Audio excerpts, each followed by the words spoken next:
Basmaçylyk hereketiniň gyrajdanlyk urşuna öwrülmegi ýa-da birinji garawam urşy.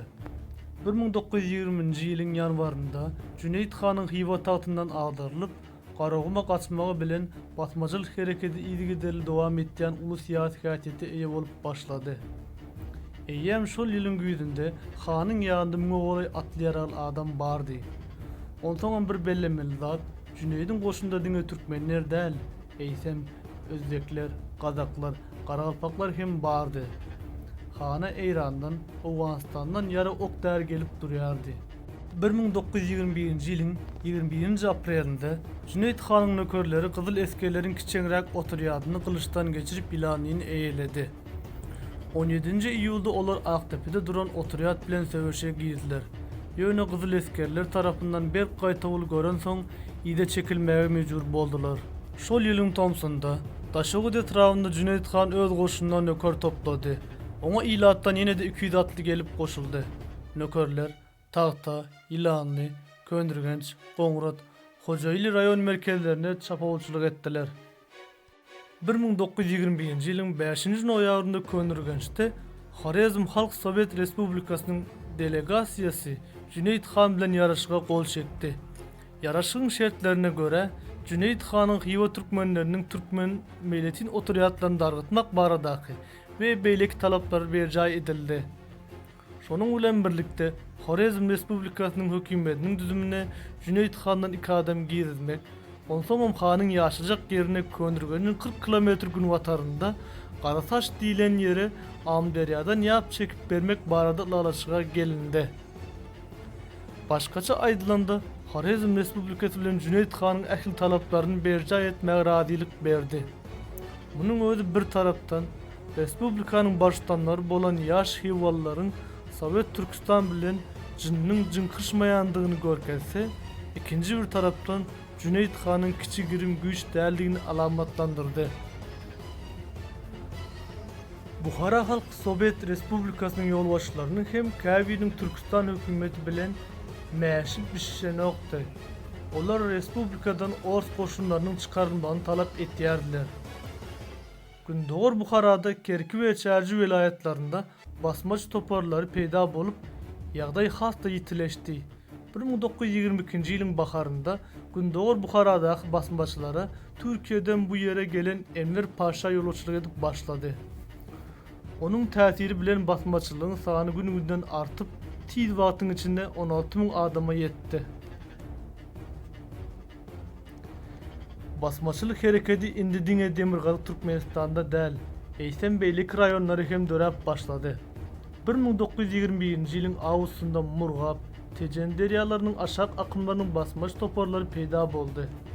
Elbetde Cüneyt Han Kerki, Çärji taraplarynda hereket etýän basmaçy toparlarynyň döredilmegиnden hem habarsyz däldi. Şeýlelikde dürli etraplarda dören basmaçy toparlary göräýmäge daganyk ýal bolsa da, hakykatda olar Cüneyt Han bilen baglanşyklydy. Ol mümkin boldugyça hemme türkmen taýpalaryny kapyrlara, ýagny Sowet häkimetine garşy ayağa galdyrmaga çalyşýardy. Onuň pikirçe, kolonizator orslar bilen bolşewik orslaryň arasynda tapawut ýokdy.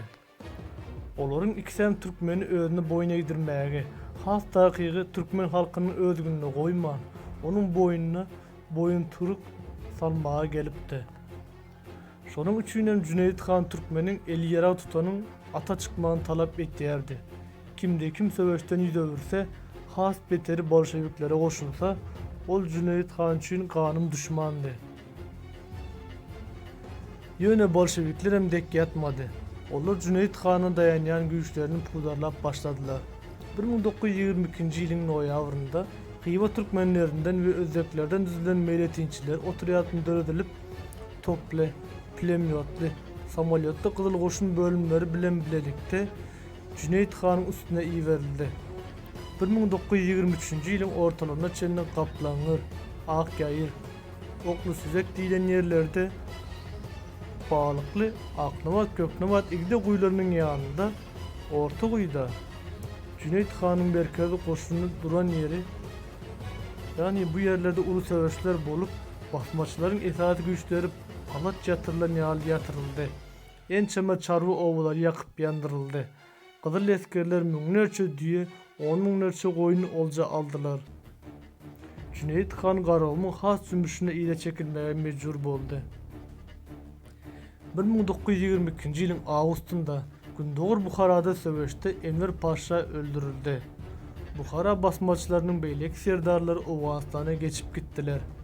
1923-nji ýylyň ortalaryna çenli Ferganada, Zerewşanda hem basmaçy hereketi gutarnykly suratda derbi edildi. Emma Cüneyt Hanyň at owadasynyň ýaýran ýerinde basmaçylyk hereketi hiç toktamayardy. Gaýtam kim-kimden giňelýärdi. Onuň esas sebäbi bolşewikleriň eder etdilikleriydi. Mysal üçin 1923-nji ýylyň oktýabrynda Horezm Halk Respublikasy Sosialistik Respublika diýip yglan edildi. Şonuň bilen birlikde haýdan-haý kağız sutlar ýatyrylyp, Sowet sutlary giýdildi. Meçit medrese ýerleri millileşdirilip, ilata baý garyp gözleminde tutulman bir raden salgyt salyndy. Bularyň üstesinde ýerli partiýa, Sowet organlary ilata gurbanyk etmegi, öwliýa ziýarata gitmegi, aýallary bürenjek atynmagy, ýaşynmagy gadagan edip başladylar. Gepin gysgasy, hakykatdan hem daş düşen partiýa, Sowet ýolbaşçylary asyrlaryň dowamında ilatyň aňyna siňen, onuň durmuş ýörelgesinde örülen kada kanunlary dep-desurlary ýok edip, doğruluk bilen sosialistik katlaşıklara yol arçamakçı boldular. Ýöne oğlun hovluksa da tutadan wagtynda bişär diýişi ýani ilat beýle çürt kesik örüşükleri entek taýar däldi. Asla taýar bolmaly hem däldi. Sebäbi olar halkyň adatdaky dep-desur ahyry. Beýle edenetliklerden aýratynam ilatyň toýuna ýatyna ýarap ýören ýerli işanlar, mollalar gaty näýilidiler. Ondan Horezm ozaldan musulman dinini çynaka üýen ýurt. Misal üçin 1920-nji ýylyň başynda Hywa hanyň 3000 meçidiň 997 medresäniň 282 dini mektebiň bolanlygyny ýaklasak, onda il arasynda din hadymlarynyň nähirlek täsiriniň bolandygy öz-özünden düşdükdidir. Baýlar uruq tire serdarlaryny hem olar bilen matlaşdyrdy. Şunluk bilen ilatyň öňünden gelýär bu aýgyrt uly güýjüň garşysyna gidip rowaşlyk kazanmak elbet ören çetindi. 1924-nji ýylyň ýanwar aýynda ilkinji günlerinde Horezm Respublikasynyň Gündoğur etraplarynda oturan özek ilat ayağa kaldy. Şol bir wagtyň özünde olar Cüneyt Hanyň ýanyna özleriň wekillerini iýerip, onda gozgalagyň goldamagyny soradylar. Bu şol wagt özünde beýleki delegasiýasyny bolsa Hywa iýerip, Horezm Sowet Sosialistik Respublikasynyň hökümetinden Sowet mekteplerini ýatyrmak, odalyk dini mektepleri, medreseler diketmek, komünistler respublikadan çıkarıp komak barada ýürüte kanun buyruk berdiler. Elbette üstünlükten baş aýlany Horezm SSR'in hökümeti gozalançylyň talaplaryny berjay etmedi. Cüneyt Han bolsa diňe bir kömek bermek däl, eýsem gozgalagyň umumy ýolbaşçylygy öz üstüne aldy. Özüm ol döwretçini Han ýene de mazal güýç toplapdy. Onuň nökerleriniň arasynda Zakaspy türkmenlerem, hatda Owgan türkmenleriň hem onlarçasy bardy. Hanyň goşuna dürliýerlerden ýara okdarly ýüklü kerwenleriň ençemet eýýäm gelipdi. Horezmyň özek ilatynyň wekilleri Hanyňda bolanynda olar tejenden 270 diýeden ibaret uly kerwenin gelenini gördüler. Getirilen ýaralaryň arasynda 5 atarlar, 11 atarlar we beýleki ýaralar bardy. Cüneydi şol wagt iň aktiw goldanlaryň biri hem Garagalpastandaky türkmenler, ýagny 4 kül türkmenleri boldy. Kelte minaradan hem beýleki türkmen owalaryndan Cüneyt Hanyň kömek gelen köp sanly türkmen atlaryny ata taýpasynyň başlygyny Agajan Işan ýolbaşçylyk edýärdi.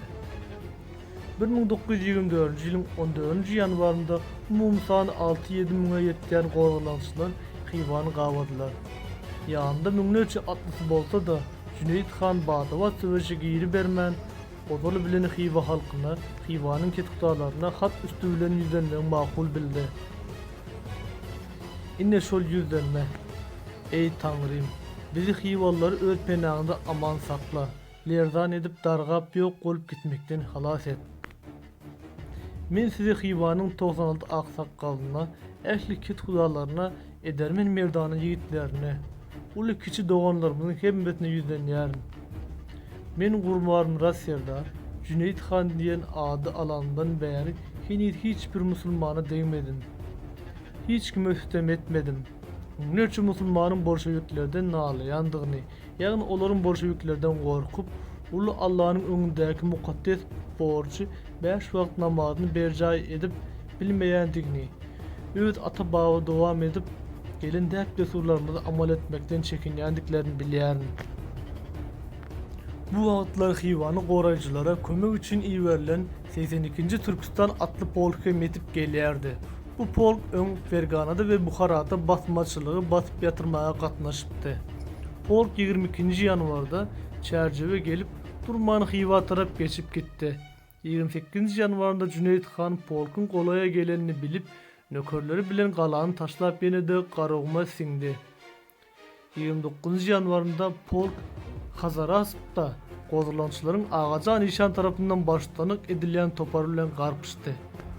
18 sagada çeken söwüşden soň gozlançylar guma çekildiler.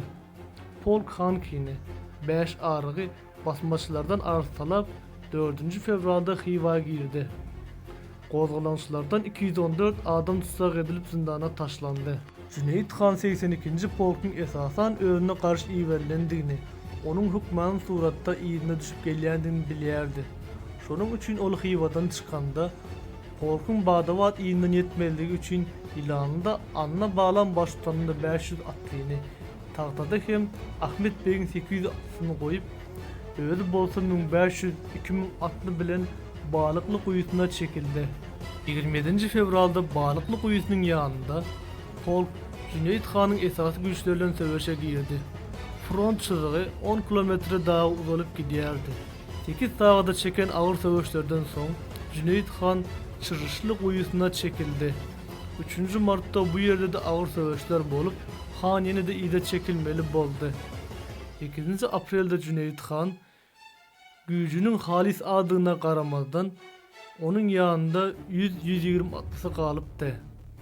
İgde Kuyusu'nun ýanynda oýunda ýyzynda ýeten polk bilen ýene bir gezek garpyşdy.